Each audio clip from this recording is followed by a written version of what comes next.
Hey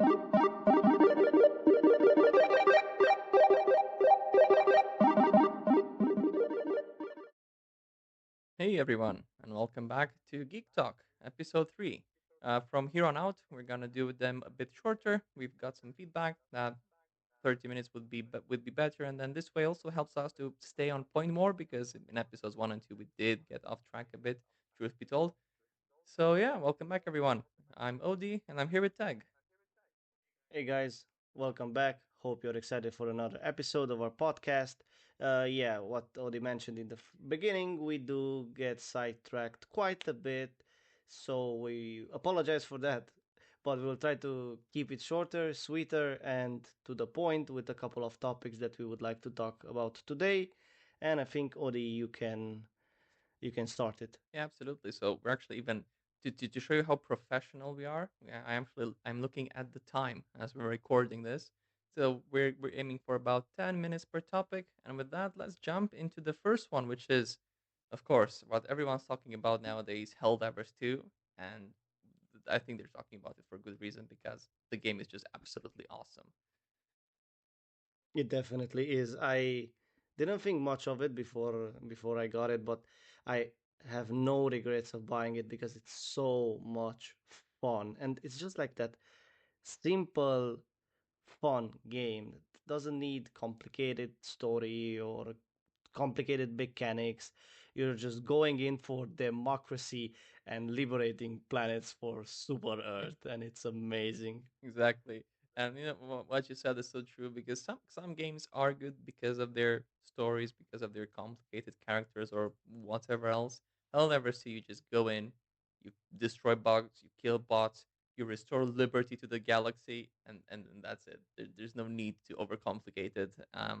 And it's so just the gameplay loop is so solid. The amount of weapons that you have, the variety it has in them, the variety of the planets of the biomes. I'm really digging all of it.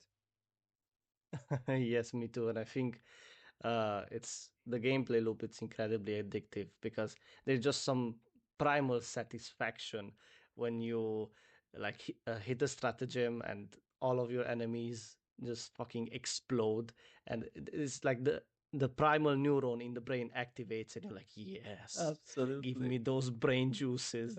I remember, you saying this. I remember, I think it was Total Biscuit at some point when he was reviewing Assassin's Creed Black Flag, and he was going, "Yeah, this is the male fantasy. You're on a boat, you're a pirate, you're free." And then that's just kind of what I'm thinking of when I'm looking at Helldivers 2. You go in, you blow shit up, you have fun, and then you extract like a boss.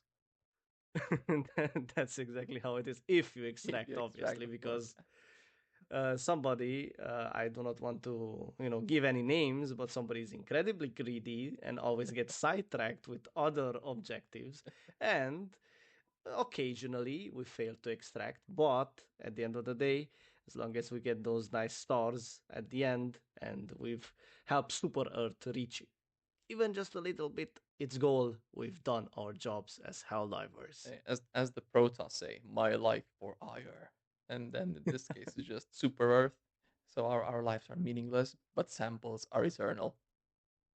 Samples If are you eternal. extract with them, of course, which Uh, doesn't always happen for us. But that's one scenario.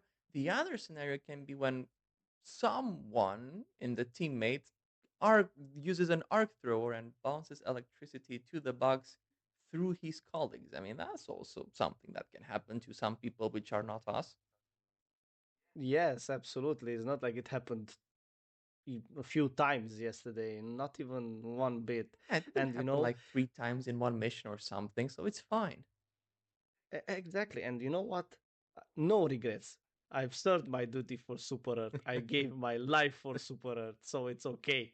I just wish they would fix that bug where the stratagems attach to enemies, but they still fall in the initial spot, because it's, at least for me, it's proven to be a bit difficult to actually stick stratagems to heavy enemies and then just be very happy about it, and then the orbital strike just goes in a random location.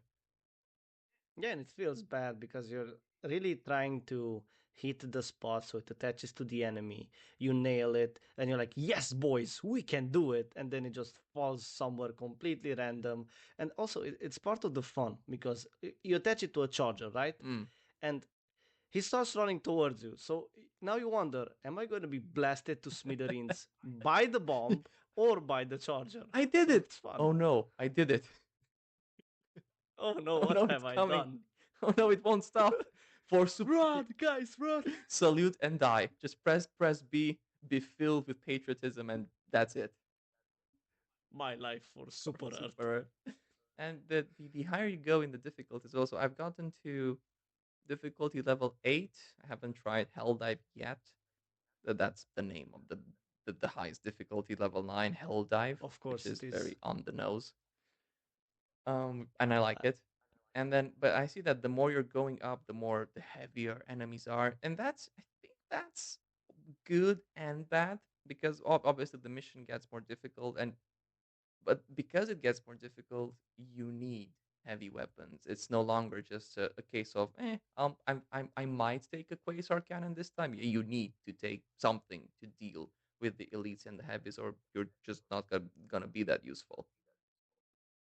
Yeah, I haven't reached that stage. So far, I'm just level 13 or 14. I've played less than you have.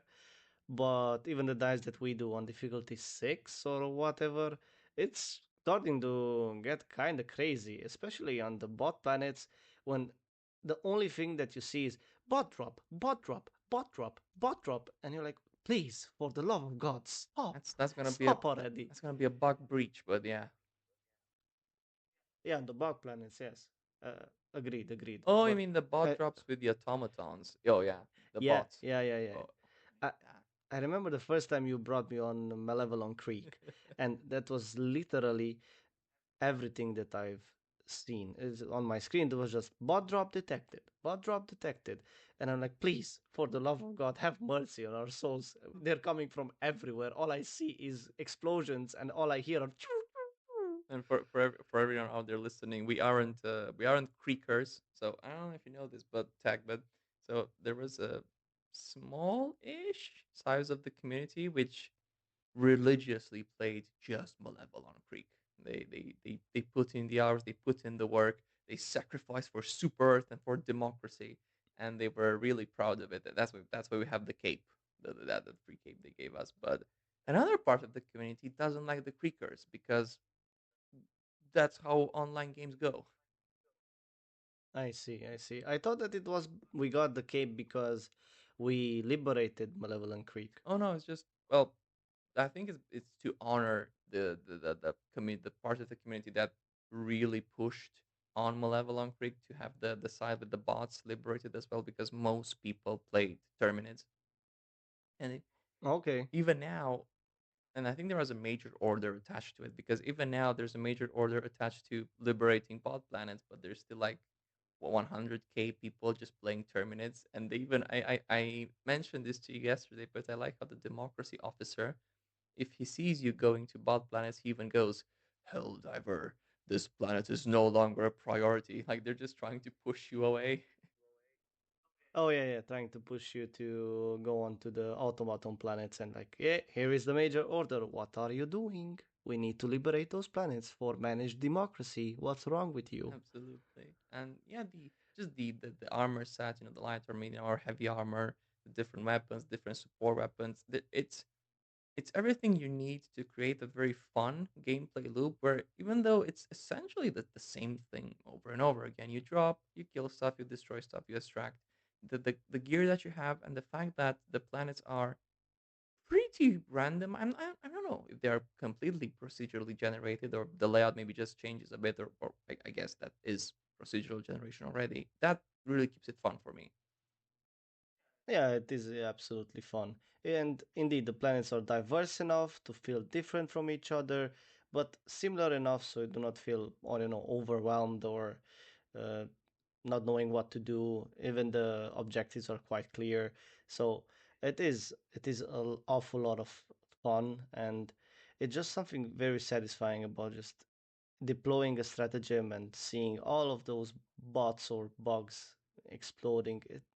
It's amazing. It really is a fun game, Yep. and it deserves the praises that it's Oh, receiving, one. especially nowadays with all the games and now the whole debacle with Star Wars Outlaws with the three whatever editions and so on.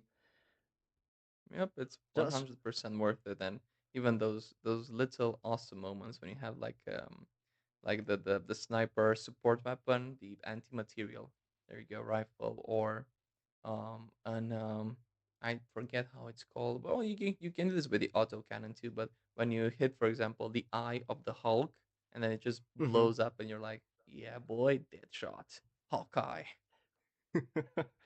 Insert random superhero with bow name here. Yeah, put insert superhero with I in the name here. Although, I mean, yeah, it's definitely a lot of fun, and I want to keep playing. And I'm very curious about future updates hmm, because I guess it can get a bit stale if you just kill the same types of enemies all the time. But there are these rumors of those Illumi yeah, something, the those Illuminate or aliens, something. Illuminate. Okay, so basically like the Protoss, then, but Kind in of, this sort of. I mean, universe. they were in Helldivers 1, so it just makes sense. They're gonna be ported here too, but I suppose they want to introduce them as part of the little story that there's going around. And I do like this that the devs are very active on Discord and on other social media, where depending on whether players succeed or they fail major orders, there will be like short communications from Super Earth Command, and there's a tiny narrative being built around it, and it's the only thing. I mean, it's nothing complicated, but it's you don't need any more for the type of game that Helldivers is. And the only thing I'd like to see as well in the future, is, as you say, more variety in the enemy and enemy factions. Maybe I think if they would put in like two more factions with the Illuminate, so the Illuminate would be the third, and then something else, maybe like a Rebel faction or something. That'd be interesting. Rebel Helldivers, that'd be cool. Um, Oh, you mean dissidents? yeah, like this is exactly, and but if they would call an orbital strike on you, that'd be cool. How the turntables. Exactly. Or what if they try to conquer Super Earth and we have to liberate Super Earth? Now that would be an interesting plot twist. I would imagine that at some point we're gonna be fighting on Mars and Super Earth as well because they're on the map. Also, Yeah, I love how Super Earth is the center of the galaxy. There's no sun in this galaxy, it's just Super Earth, the shining light of liberty.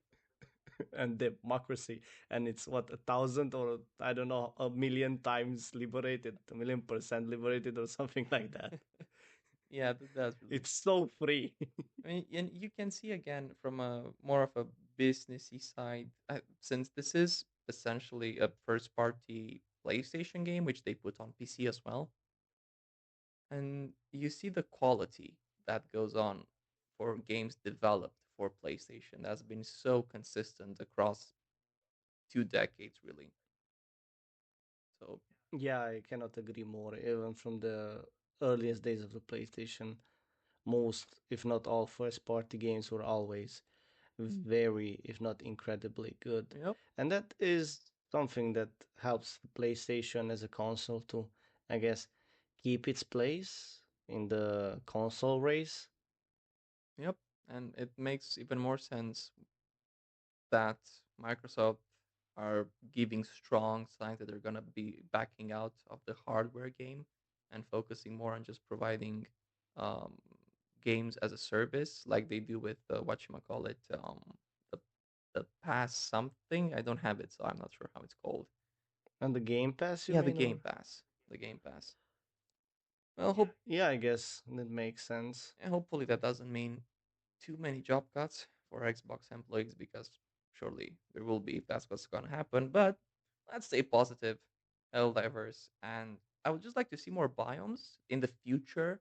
I've also played a lot of Deep Rock Galactic, as I've mentioned in another episode, and there's another they have their like 8 or 9 biomes, and everything's procedurally generated within them, and it's really cool. It really helps bring a lot of variety to the game. And even though Helldivers already has quite a few as well, I would like to see even more as the time goes on. And it's it's already a very cool game, and it has the opportunity to become even better as time passes. I do agree, and I think it's very rare that nowadays games as a service, because I guess you can say that Helldivers is the games as a Yeah. service. It has that model. I mean, constant updates. Uh, they do have something like that, the battle pass, I guess, with the war bonds, but it's really not necessary, and you get quite a few super credits just by playing. So again, a very good model, I would say, for a games as a service type of game. And I do like the fact that there are all of these updates coming through from even different media like Twitter or whatever, and people post updates like Super Earth update number 10. We have Yeah, successfully liberated Malevelon Creek. Good job, Helldivers. And exactly. then And the fact that they even it's gave, very immersive. sorry, go ahead. No, I just want to mention it's very immersive even outside of the game. Oh, absolutely. And even the fact that they gave that free cape, which is just a cosmetic, but it shows that they look at what the community is doing and they want to interact with us, and that's awesome. And as you've said, the new armors and the weapons being released, yes, they're for real life money. For example, I've succeeded in buying one of them just via earning that in game. So you can do that. It takes a lot of time after a while, after you're done with your initial war bonds, which has super credits in it. It's gonna take a long time, but if not, you have to dish out like maybe 10 more euros or something like that. Then you're just supporting the ongoing development of the game, and it does need that support since it's a live service game. So I'm fine with it. With that being said, though, I'll say that we've just passed 16 minutes. So shall we move on? I was just about to say that. Oh, look at the time. Yes, we can definitely move on to the second topic, which is a bit more in my wheelhouse, I would say. Sure. But I definitely wanted to talk about it because I've seen quite a massive resurgence in the topic, and I'm very happy because it's a series that I deeply enjoy. And shocker, in on the Geek Talk podcast, we also talk about other things, not just games, even though it kind of ties in to gaming. I wanted to talk about Avatar: The Last Airbender. Yes, I'm a huge fan of the series. I think it's amazing, and it still holds up to this day. I'm just rewatching it with my fiance. We're almost at the end, and I've noticed that probably because of the Netflix live adaptation, people started talking about it again, and I'm incredibly excited. And one of the main reasons I wanted to talk about it is I've seen a trailer for a partnership or like a combined effort with Fortnite, and they're bringing some of the characters to Fortnite, including some of their bending styles. And what I wanted to mention here is why can't we have a good Avatar The Last Airbender standalone game? Odi, please, for the love of God, why can't we have it? I'm in agreement with you here because that would be really amazing. Like just imagine an RPG. All right, if you really want to do it, you could do more of an action adventure and make it more combat heavy. But an action RPG actually, that would be the sweet spot for me because you could, well, you would play as the Avatar more than likely, right? And then Obviously. just go around, learn all the bending, see all the village, all the nations. That it would really be. It's a great. It would be a great universe to explore in this way. Yeah, I completely agree with you, to be honest, because the world itself, it's quite simple. You have the four nations, so it's nothing super complicated. But the way that it's done, it's so fun in its own way. And the idea of elemental bending is a concept that I really, really like as an idea. And I think it would be so good for a video game because you just use the environment around you to use abilities, and that would be so cool. And nobody managed to do a proper game out of it, and it sucks. And The closest we got, and I'm not sure if you know this, Odi, do you know Platinum Games? or yeah, I know platinum. I loved Revengeance, which is not the word platinum, but sure. Do you know that, or did you know that they made the Avatar game? I heard of it, and I think I've seen a clip or two on YouTube at some point, but it didn't really catch me. Exactly, that was my problem too. It was with Korra, which you can say that it's not as good as The Last Airbender, and you would be right, absolutely.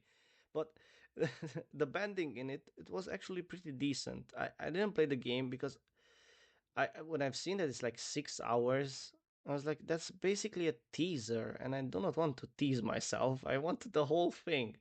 But apparently the bending in it, it's actually what you would expect, and it hurts even more because it's apparently good, but the game it's so short and it doesn't have a lot of depth to it. So I don't know what will it take to have a good Avatar game. I know what you mean because there's lots, so much potential there. Like, imagine something, like the stances in Ghost of Tsushima, or just stances in video games. You're just changing stances as you fight. You would essentially change your bending, your the element that you're using, switch up your attacks. Obviously, you would have your earth bending that's more tanky. The fire bending would be more DPS, the classic. And Oh, that would be so cool though. I really like that idea yeah, to change the stances. Damn, that would be so fun. yeah, because again, you would most likely play the avatar, so that would be in your area of expertise. And you know what, you could have like this awakening ultimate mode, whatever, where you go avatar stands with the glowing eyes and stuff, and you just fuck up everything around you.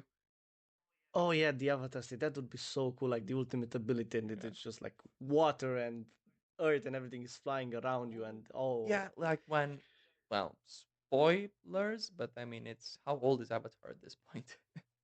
oh, it is 20 These something. slight spoilers, okay, for the ending of the series, so watch out. But yeah, just let's just say when the Avatar fights the final boss of the TV series, let's say, and there's all the elements flying around the Avatar. That was so awesome, and he's just Oh flying all yeah. over the place, and that was so cool. And you said that basically the last Airbender is better than Korra, and I don't fully agree with that, but I see what you see. You're saying they're different. They're definitely different, and they're meant for a different core audience. Last Airbender was a bit more childish in the beginning, or maybe for children, but then it got a bit more serious as the 3 seasons advanced, and then Korra is very much more into that teenage area, but I watched them all as an adult and I liked them all. So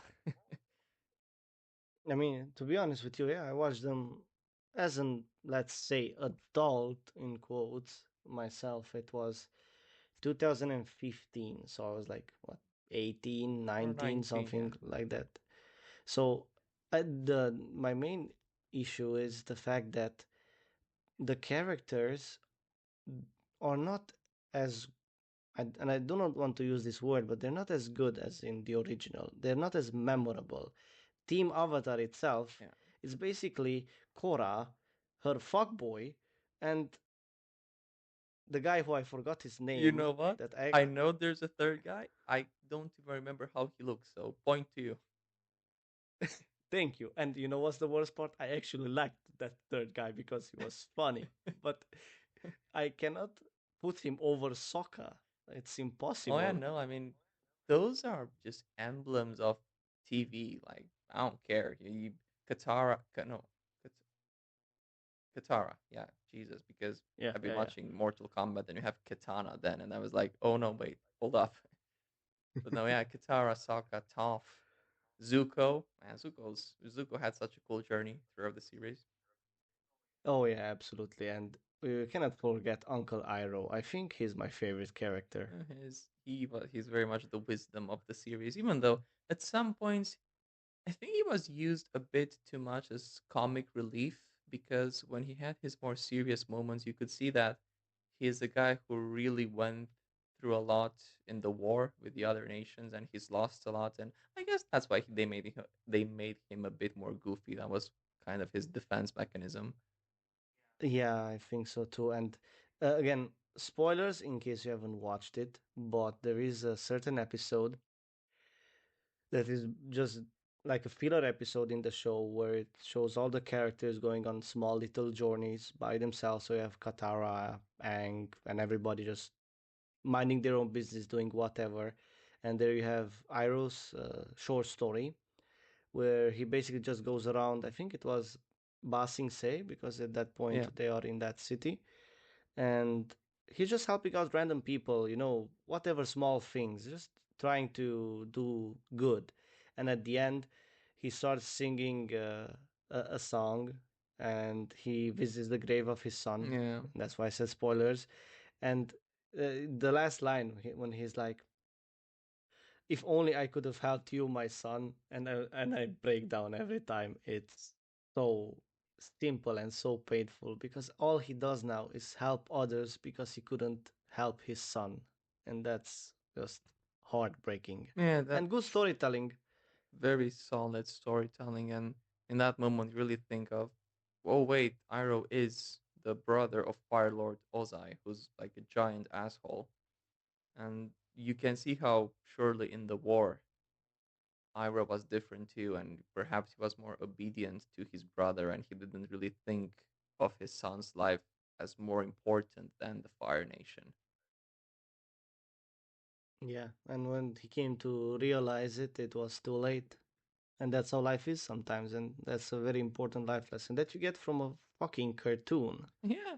I mean, I always thought of it as a Western anime, even though it's kind of more of a cartoon maybe, but I think it's a cartoon. It starts as a cartoon which becomes kind of a Western anime as it goes on. Yeah, you know what? I think you hit the nail right on the head with this. It has a lot of like Eastern anime influences, Hmm. and yeah, it starts more goofy and more for kids, I guess, and then it becomes a more anime level, especially the final fight, as you mentioned it. Yeah. Although I'll say That's there's no exaggerated fan service as you would find in a shonen anime, for example. and honestly, that's very good. Yeah, it It is. would be very It weird. is very. I mean, I look back at some Naruto episodes now as an adult, and I just think, yo, that's. I'm not sure that's okay. Why were they showing this to kids? Why, why were they feeding this mentality? Stop. No. Oh my god. Sorry, but yeah, that's so true. And that's not even the most egregious level that you can get. You mentioned that you wanted to start fairy tale, so Yeah. buckle up, buckle. You will see. Oh, I see. All right. All right. Yeah, It's that level. I know why they do it. Obviously, they do it because that's their target audience. And also, I think for them, it's a thing because Japanese society is way more. How should I phrase this? I you know what I mean already, but how do I say this? It's more. Strict, People are hmm more shy, more more shy, more enclosed. more I mean, damn, I don't have the perfect word for this, but they're not as not necessarily as outgoing because it's part of their culture as well to kind of spend a lot of time with work colleagues, for example. But I think anime is even more of a medium of freedom and self expression and release from societal pressure than it is for us here. That's kind of what I'm saying. Oh, okay. Yeah, I understand what you're trying to say with this. Yes, it's the whole concept of not showing your true self only to the very close people around you. And anime is a medium where you do not have to hide, I guess. Yeah, and I think that's why some of the fan service is kind of absurd at points because their society is way more rigorous, and then this is a way to get away from that. To rebel against the societal norms. Exactly, because I mean, at the end of the day, the people doing the manga, they didn't really conform to the norm either, right? Or they wouldn't make comic books for a living, essentially. Yep, yep. You are 100% right. In the end, yeah, I think that's where it comes from.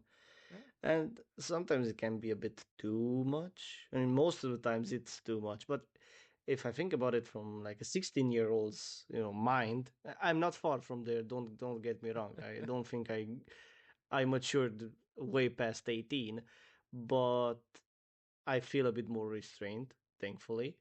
But if you're a 16-year-old and the fan service is like the closest you can get to risque stuff. Sure. Yeah, that's kind of where I was hinting at as well. It's still an acceptable way to explore.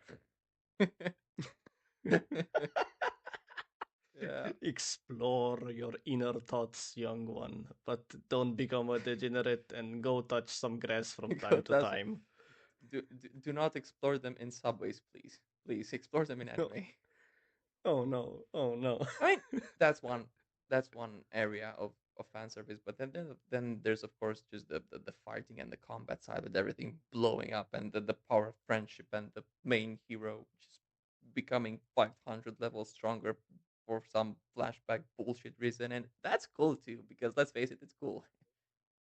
It absolutely is cool, and you just like to see the underdog win. That's engraved in us as people, I think. And you reminded me of a meme or some shit that I've seen online. It was like this guy just walking on some ice, probably some lake, and it cracks under, right? Mm. Because it's not fully frozen. And this guy walks super slowly, and the ice cracks under his feet. And the caption was something like, "All this power just to be defeated by 5 kids, and the power of friendship." It's every anime villain ever. And I will say that in Avatar, The Last Airbender, that doesn't really happen. So when the team wins, it's for a good reason, or you can see how the victory was achieved and why it ended up that way. Do you agree with that? No, yes, absolutely. It doesn't feel like it was a cheap cop out or some Deus Ex Machina type of thing. Because for the whole series, Aang basically trains. Okay, he does childish stuff and whatever, but his main goal is to train, and he trains in all of the elements. You see that happening. Oh, yeah. So it makes sense that at the end he wins the battle, and not alone. He has friends, and that's a big theme of it, because previously all the avatars were like, "No, Aang, you must do this alone because being the avatar is very lonely and whatever, whatever, whatever." But he manages to do what the previous one couldn't because he relied on others, and that's part of the thematic as well. But it makes sense, yes. It is an important lesson as well that you you might be able to do it all alone, but it's probably gonna be way harder than it should be. Exactly. So it's okay to ask for help. Yeah, definitely. As for S- as for help, See, guys, it's fine. You're not Geek Talk Superman. It's podcast. okay, and you don't have to be We here Superman, at what? and you don't have to be Superman either. So it's fine. Oh yeah, absolutely. Unless you can be Superman, then be Yeah, Batman. sure. But If you can be Superman, be Batman. Be rich. the greatest superpower that's ever existed. I mean, I probably wouldn't take being Batman. Like the guy was just traumatized for life, his entire life. I'd rather skip the money, honestly. Oh yeah, oh no, I completely agree. It wouldn't be for me either. But what I wanted to say at the end is Geek Talk podcast, spreading positivity and good messages since 2 months ago. Yay! Since now, but yeah. So and also just closing thoughts here, but Katana and Katara. Jesus Christ, come on! You have Katana in this DC universe, which is such a lazy name. You have Katana in Mortal Kombat, and you have Katara in Avatar. Do these people talk to each other? Do they do this on purpose? Absolutely. And I don't know if it fits, but you also have Satara. Oh my god, yes, you do. Or was it Zatanna? Oh no, it's Zatanna. Yeah, that's Zatanna. That's different, but it's close enough. Um, I mean, yeah, I it's was gonna say the same number of syllables, is it? it's it's still there. It's annoying, but it's cool. And I was just gonna say that yeah, you have the journeys of Katara and of Toph as well, and you really see them become their own badasses, which You can see just a bit of them in Korra as well. I would have liked to see more of them. But it was really awesome to see Katara learn water bending, and especially her showdown with the master of the Northern Tribe, and then how Toph invents metal bending. This were two sort of big spoilers, I think, but we did give a few warnings before.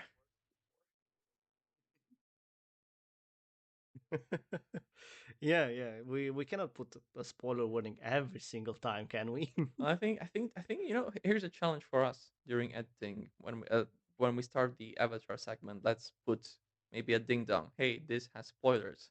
Watch at your own peril. Yep, and we do recommend watching it. Yeah, you should watch it. It's really cool. And maybe for someone who would like to give it a try, but maybe you think, it's a cartoon, it's for kids, not for me. Just watch. I will say, watch at least the first season because yes, it's more for kids in the beginning. Then it kind of grows up, which makes sense because the audience grew up watching the cartoon. So you do have to power through it a bit if you're someone who doesn't want to watch because, oh, that's for kids. But I think it's still worth a watch. Hmm. I would say so because as a Western cartoon, it stands at the pinnacle. I would Oh, for say. sure, for sure. And it's again, I mean, if you watch Disney movies or Disney stuff, you'll like this, right? It's you'll like it. Yeah, you will. We guarantee this is like the Geek Talk seal of Exactly. approval. Hey, Of this is a recommendation from Geek Talk, the channel with like at least 3 subscribers by this point, so you can trust us. so we do have a pedigree in this, as you probably noticed. Our recommendations are always top notch, and never controversial or Yeah, anything like that. and we definitely don't think we're right all the time or something, so it's good. It's cool. It's fine. Yeah, totally unbiased. And with that, I think we can end the Avatar bit as well because we're almost at 40 minutes now. So I think I'm just gonna rapid fire through the last subject because I only have a few thoughts, but I think it's worth bringing up. Sure. So I've the last topic of the video, as you know from the title, is Stardew Valley, which just got its massive 1.6 update last month. At this point, I never played it before. I started playing with friends. Uh, all of them had played it, so we powered through it a bit. So I was kind of catching up as I was going, and it's the game. I think it's worth all the praise it got all over the years and the overwhelming positive rating it has on Steam. There's so much stuff to do now. Stardew Valley as a game is not something I would play. Single player is not something I would say that's a game necessarily for me, but I still think it's a really good Because game. you're sweaty. Sorry. Because you're sweaty. Yes, because I'm a sweaty tryhard. I'm someone who has platinum in Sifu. That's who I am. And besides that, I guess I like more. Yeah, it's either RPG games or tryhard, sweat your ass, get angry games. So those are my Get my good. classification. But Okay, can you, as I do not know anything about the game, and maybe some people from our audience have no idea, could you tell me and us about what the game is and what absolutely, can you so do? it's surprising because you look at it, you think it's a farming simulator, or it is. That's what I thought. And yes, farming is the main thing of the game, but from there you have like mining for resources in the mines, you have foraging and cutting wood and raising animals, which is part of farming, so fair enough. But you have like a whole village near your farm with tons of NPCs. Everyone has a story. You get to raise your relationship levels with them. They open up to you more. You get a lot of cutscenes. You get to fish. You get to visit like an island. You get to visit a desert. There's you can decorate your home, you can level up your skills. There's also more weird stuff going on. There's a wizard. There's a bit of fantasy stuff in it as well. There's a wizard. There's someone called Mr. QI who's like this again very cloak and dagger type of guy who puts you on some shady quest, and then there's a casino he can go to, and it's just there's there's farming at the core of it, but then I think the developer, so again, kudos to the guy, it's just one guy who made all of this in the beginning. He just went bonkers from there, I suppose. And he thought, what if I made this game into three games? Mm, And well, you described like a fever dream, but please go on.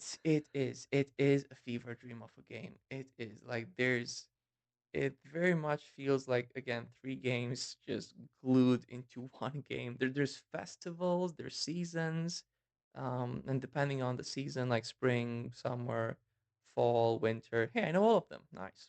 Depending on that, you have Ooh, events like Christmas or Halloween or the spring, summer festivals as well, and you have quests from the NPCs and from mission boards, and you get to unlock stuff through progression. But here's where we get to the one thing which I don't like about the game. It really promotes grinding. Like the game loves to make you grind. There's even in the combat side, did I even mention there's combat in the game? There's combat in the game. what? There is There's combat combat. I mean, in. it's, What are you fighting? well, Bunnies? creatures in the mines like ghosts and skeletons and dragons. And again, there's a fantasy layer to it. And then you go back and you farm parsley and garlic. What in the name of God is this abomination? It's a lot. It's a lot, but it's fun in the way that what I like most about it is that I'm playing it co-op with three other people, and then there's a lot of joint effort that you put into making money with the farm and then buying lots of cool crap and then leveling up skills, and then it your progression shows, but I think the progression is way too slow. Like for example, there's an adventurers guild where you go for the combat stuff, and the only oh No. yes, then there's a board and you just go like the board goes, you have to kill 1,000 slime, and then maybe in a day you could kill like A what? slime creatures. Sorry, sorry, sorry. Uh, how many? That's the thing. So in a day you could maybe kill like 20, 30. It's so that's the grinding aspect of the game, or you need to level up your fishing, and for the longest time you can only fish as a mini game, and then you can put uh, crab baits and crab traps to do that on more on autopilot. You can automate more of the game as you go forward, but I would have highly preferred if the game incentivized you to be good rather than to just keep playing it like an MMO does, for example. Um, Wow. instead of kill 1,000 creatures, maybe something like finish this encounter where you fight 10 elite creatures at once. That's what I prefer. But if you want a game that kind of never ends, yeah, that's for you. Well, I wasn't expecting this, to be honest. I mean, I have little to no knowledge about what the game was about, but what you have described feels like, uh, yeah, you put it nicely. Three games, four games mashed into one cohesive question mark thing game. Fairly, not completely, but fairly. Wow, I mean, to be honest, for some reason, I kind of want to play it now. Just to see how it all plays out. Yeah, basically, just to see what is happening in that game. Oh, I mean, if But you play, nah, man, playing it so no, fuck playing solo. Like it's so the people I'm playing with know how to play the game because it's their third time and they came back for the big update. And so so they're veterans, yeah, they're basically. veterans, and I've played about 45 hours at this point, and we're nearing the end, but not really. But essentially, they've told me that we've gone at three times speed, the regular pace. Oh, Yeah, okay. I mean, and I thought that Persona has a lot of content, and I've played like, I don't know, 80 plus hours. But from what you're telling me, it could go for, I don't know, hundreds oh, potentially. easily. I mean, they have actually. Let me check. I think the highest any of them have is 350 hours. Sweet Mother of Jesus. And that's how much, just for comparison, that's how much I have in Crusader Kings 3, which is a grand strategy game. Yeah. Well, I am surprised, but at the same time, I am intrigued. Again, I'll say it's a good game. It's not a game for me. I enjoy it because I think it's fun with the group, and I have respect for how much stuff there is in the game. I just don't like the grindiness of it. So it's still a good game. I think if you're looking for a chill game to just kind of relax with and don't sweat, yeah, it's good. Okay. I was actually looking for something like this just to, relax and not really necessarily have to break my fingers on the keyboard. But on the topic, I guess, I saw that the last Riot Forge game came out recently, that Bandle City Tale type of thing, and that's similar to Stardew Valley, is it not? Oh, I sort of know what game you're referring to. Something they're doing with Zon, right? No, no, Uh, no, with Bandle City, with with yordles and Bandle stuff, City. and you have yeah, you have a house, and you can throw parties and whatnot. I mean, it's so another thing about Stardew Valley, and this is not part of the 1.6 update. This is just how the game is. There's almost no tutorial. So uh, Basically, good luck. basically, good luck. There's if you run all over the game and talk to people and read the notes and find the secrets and read the books, you will start to figure it out. But if you don't go to the Stardew wiki and just read about it, something I just have no idea how you're supposed to figure it out. I just don't know. So it's a lot of Easter eggs and it's a lot of explore to find out, which is again not something I like. Because why? You're a developer making a game, you're filling it with content, cool. If you're hiding that content from me as a player, how am I gonna experience that? I mean, I don't want to just run around a game and find things for myself because in the end, the game is a product. I paid for it. I want to enjoy my time with it. You made the content, cool. Give the content to me, you know? Yeah, I understand what you mean, but here is one of the first moments in the podcast where we can say that I don't agree with you. All right.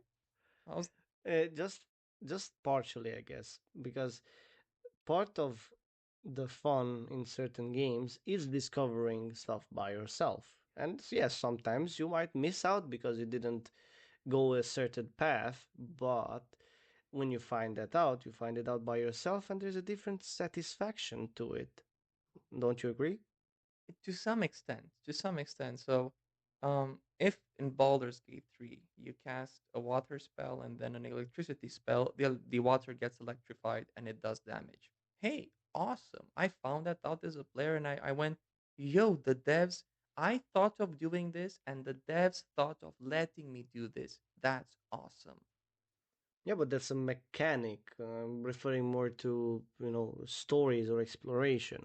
No? Well, again, to some extent, I like it. For example, let's say you're playing whatever, you're saving an NPC from the big bad camp of the orcs, yeah, and then the NPC tells you, oh, now I'm gonna go back to the capital and I'm gonna open a shop there, and you go back to the capital and hey, they actually opened the shop, and maybe it's just a random vendor, they sell you trash, it doesn't matter, but there was that continuity to the narrative, and that's the moment, damn, this is so awesome, they said they're gonna do this, they actually did this, and I discovered this by going and look, the developers didn't tell me go check, this actually happened.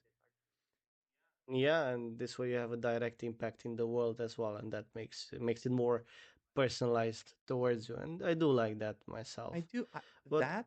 I like that is awesome. That's great. That's amazing game design. That's world continuity. That's just world building overall, which shows you care about what you're building in your game. However, if Stardew Valley has a lot of hidden stuff, and I don't know exactly how to explain it, but it's progression stuff that you have to figure out yourself how to do. so it doesn't really hold your hand No, no, no. in any There's way. there's no hand holding. and there's none at all, and that's But fine. I guess it makes sense for the game, no? Because at the end of the day, you have if you do not have a job or whatever, but if you can just play it, you have unlimited time to discover all that stuff, no? Yes, fair enough. That's fair enough. And I think that's it works for this type of game. I don't know, Elden Ring was a lot like that too. You just explore random stuff around, and there are things that you can just straight out miss if you do not go to certain locations or stuff like that. So you can just miss it, and you can finish the game without ever knowing that you had a big chunk of it, maybe that hey you didn't do because you walked a different path. And that gives replay value to the game, says the guy who never replays games, but that's beside the point. You know what I mean? I think you're hitting the nail on the head when you said if you don't have a job or if you have unlimited time. I don't have unlimited time anymore, and if I'm just running around the game trying to figure out what to do, I'm not actually doing anything, and I'm playing games to have fun, to relax, to just become part of another very well built world, Mm-hmm. and just running around trying to find out how to actually play the game is not fun for me. No, no, I get it. I get it. And indeed, it's for a different target audience, I would say, especially in this case with Stardew Valley. It is, I would say, not your cup of tea. Mm, as just the concept as an actual game concept, no. As something to have fun with friends, yes. It's good to just go and have fun with friends in it, and there's a lot of teamwork involved. You can dish out tasks like, hey, I'm gonna do the farming today, you're gonna go to the mine, you're gonna go to the Mm-hmm. island and pick up whatever, then we're gonna come back here, and with those resources we're gonna make something else, and that's cool. That's what I like Okay. I see. about I it. see. So you do need the level of coordination as well, or preferably you coordinate and do stuff together. Yeah, it's a team Mm-hmm. effort, and I do appreciate all the effort that was put into it from a game development standpoint. Like if you go into the side of it where you can decorate your house, you're just playing The Sims because there's so much furniture and flooring and walls and there. I do love that. I do love Oh that yeah, shit there's though. a lot of customization. I don't. It's not Valheim levels because it's just pre-built, predefined stuff, but there's a lot of stuff. You know, I don't mind. I like that stuff in games, to be honest. I like especially MMOs that do that, but nowadays it's pretty scarce. But I would like to have that. You know how you had it in Star Wars Galaxies. You know, you had your home and you had your trophies and armor and stuff like that. I mean, that's cool stuff. I was just gonna Why can't we have that cool stuff? I was just gonna say that I was gonna give the exact same example because I loved decorating my Star Wars Galaxy's house so much, and you could adjust everything to be but the exact pixel where you wanted it to be, and you had so many ways to you could even put your weapons in there, and you could put vendors in, and that's the whole See, topic. that's cool stuff. That's amazing stuff. And if by any chance this podcast will ever reach a developer of the elusive Riot MMO, please create player housing. Please, I beg you. I'll give you my kidney or I don't know, my firstborn or whatever. Please have We these do have that on record. elements. Not exactly sure how your fiance will feel about it, but it's on record now. She will She will understand. understand. She knows why this matters. You This you is only live a once, and matter so of you can life only and death. play the Riot MMO once. This is worth it. You can make more kids. You can only have one Riot MMO. Yeah, okay, jokes aside and everything, but I would really like uh, it to have these. I like to call them role playing elements because I think it gives more value to role playing, especially for people like me who like to role play in games. That's why I also play Dungeons and Dragons a lot. Hell yeah.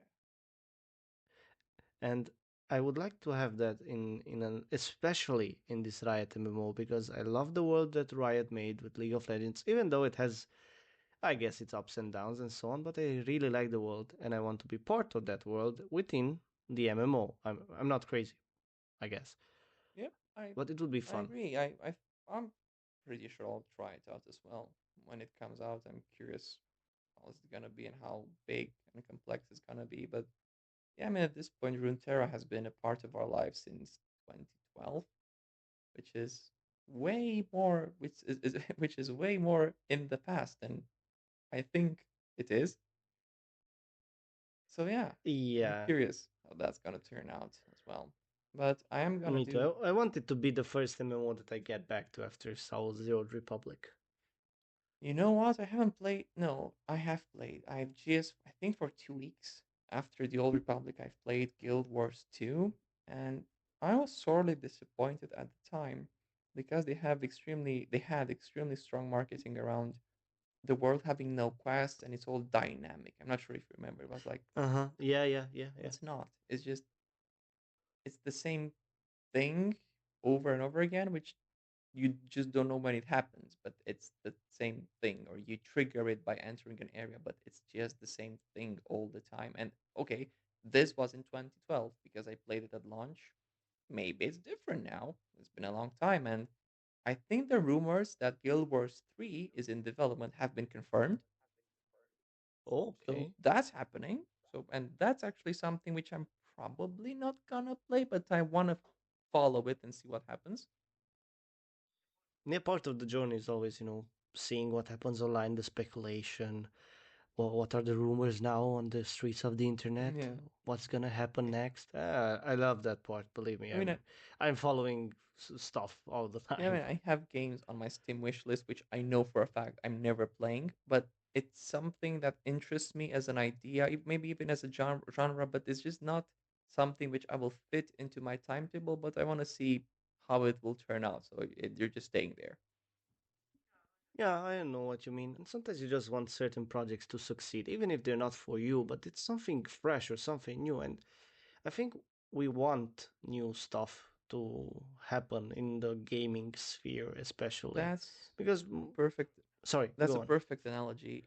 I bought Endless Legend and Endless Space 2, which are 4X games.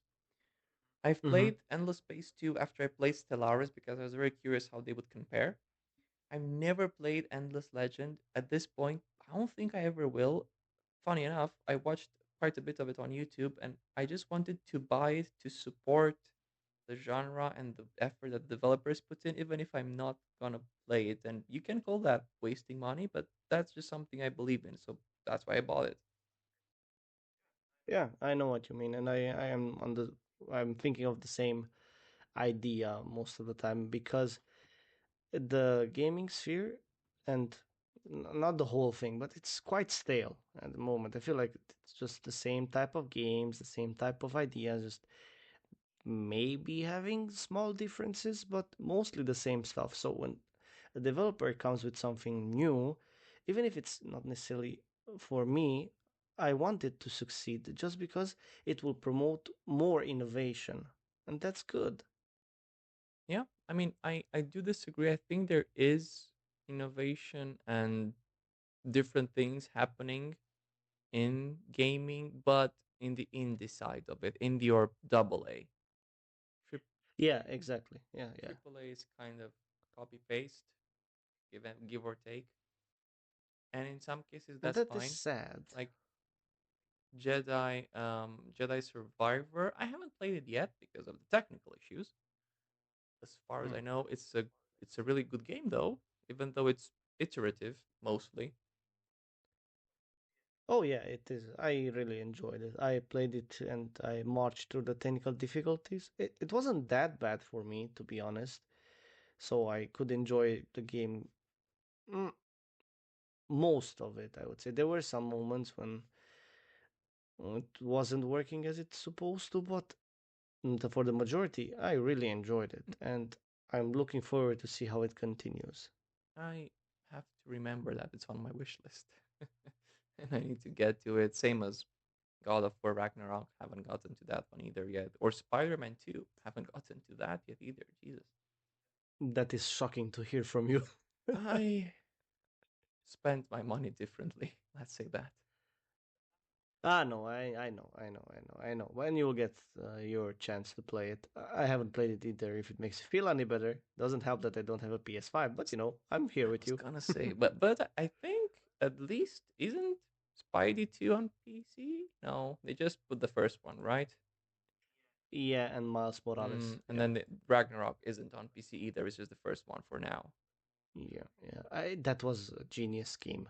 Get the PC people hooked on the games, and then when the second, the sequel comes, they'll have to buy a PS5 because they want to know what will Well, I mean, happen. at this point, look at Helldivers. It wasn't it supposed to be just PlayStation, and it just launched on PC too because yeah, or I have no idea, to be honest. actually I don't know either. Since the first one was on PC, maybe it was still PC, but they got like a good deal with Sony. Okay, I'm not gonna say anything, but because I don't know for sure. But all major Sony releases from the past are now coming to PC.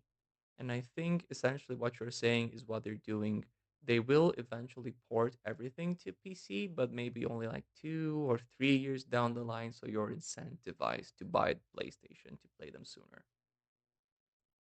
Yeah, I think so too. And then a couple of years after, so let's say you play God of War on the PC for the first time. Amazing game, love it. Then God of War Ragnarok comes out, and you're like, I really loved the first game. You know what? I'll buy a PS5. Probably gonna play some other games. It's fine. Then you play God of War Ragnarok. Amazing game, you love it. You continue on with your life a couple of years later. Ultimate Super Edition comes on PC, and then you're like, you know what? I kind of like this Super Ultra Ragnarok Valhalla Edition. I'll buy it again. Yeah, it has been a few years since I've last played this, and now I have the deluxe ultra hanky panky armor, so that's worth it. Ooga booga, yeah. The supreme Ooga Booga Feast of Doom. I must have it. Yep, it's smart. I cannot say anything otherwise. It's a smart tactic, and I will wait, to be honest.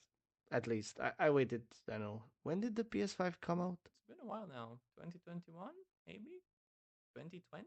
No, 2020 because it was the whole shortage and all that jazz.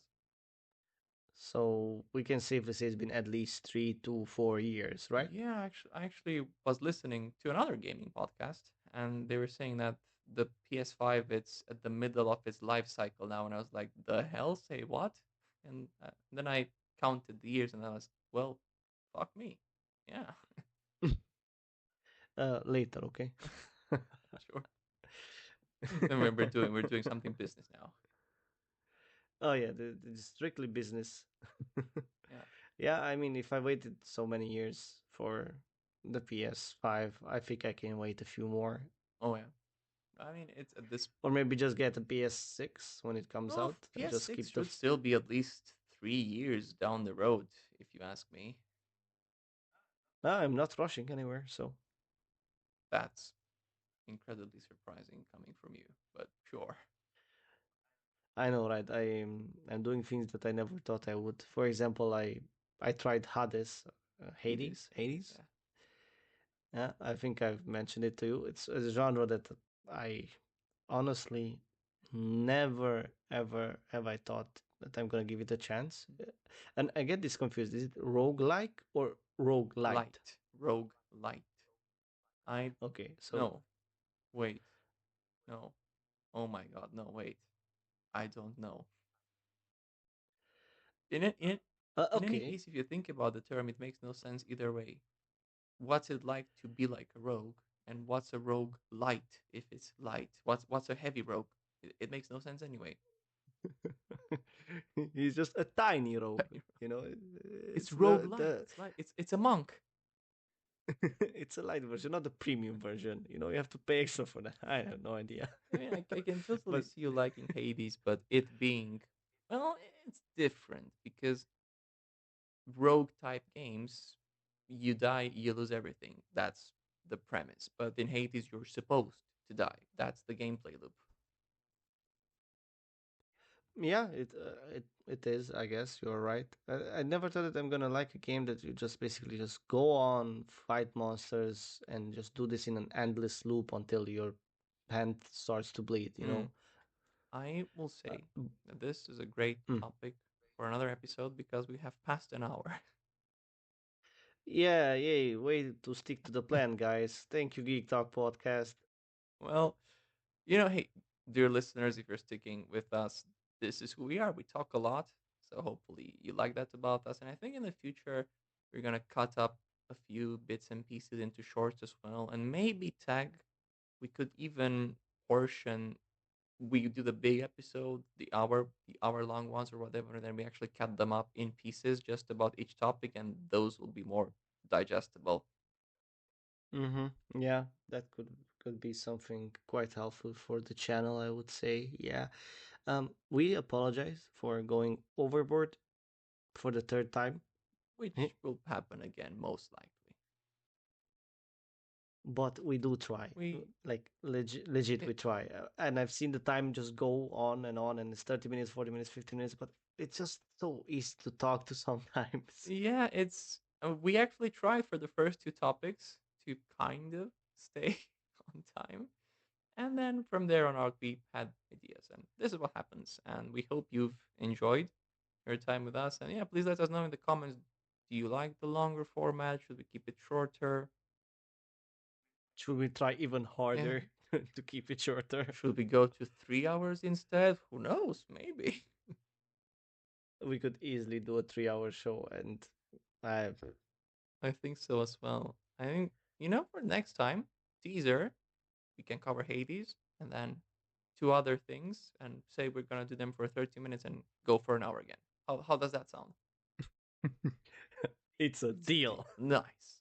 Well, until then, dear listener, thank you for joining the third episode of Geek Talk and listening to us ramble about the things that we like. Hopefully, you've enjoyed your time with us. If you did, we would appreciate if you show it by clicking that elusive like button, maybe even giving us a subscribe if you're only so inclined, of course. And we're gonna catch you next time.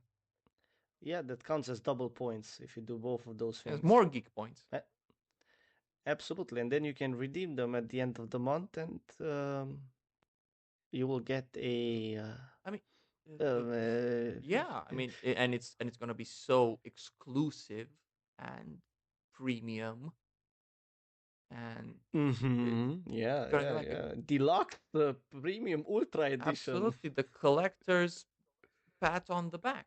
No, not everyone has it. The ultimate pat on the Ultimate back. pat on the back. You're gonna feel so proud of yourself for doing it. It's just worth it. It will solve all the universe's problems.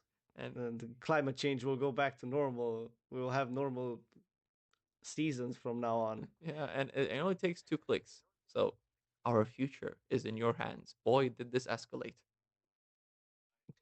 Yeah, it's just the fate of humanity in your hands. So you know what? You cannot click the like button or subscribe. It's fine. You don't have to do it if you want the whole humanity to just die. Exactly. I mean, it's up to you. I think this was one of the longest like ending sequences in YouTube's history. Just talking about the subscribe and the like button, but it's fine. Okay, well, let's just cut it there. Thank you guys for listening, and we'll catch you next time. See ya.